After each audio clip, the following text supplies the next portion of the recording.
C'è la festa della città che accoglie con curiosità e gratitudine la Polizia di Stato con le varie specialità. Il listone si trasforma per fare spazio ai vari reparti, tra i quali cinofili, con animali bellissimi come Angie, un cane poliziotto di 5 anni specializzato nel soccorso alle persone.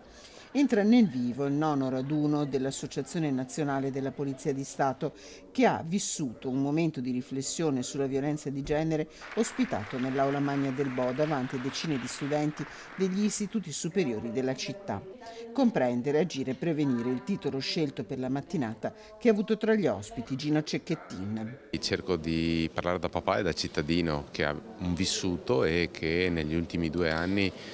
purtroppo si è scontrato con un tema che prima mi era sconosciuto e a me piace andare a fondo. All'interno della fondazione c'è un comitato scientifico di tutto rispetto che mi sta dando gli elementi per capire cosa sia la violenza di genere e quindi cerco di unire l'esperienza purtroppo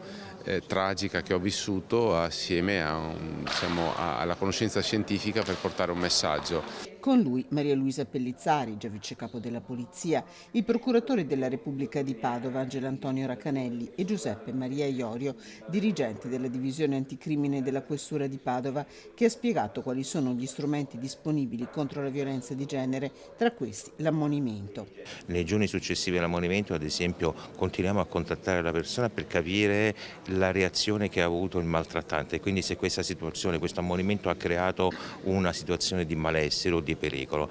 Noi le sentiamo costantemente perché poi si crea un rapporto di fiducia, loro si fidano a quel punto di noi e insieme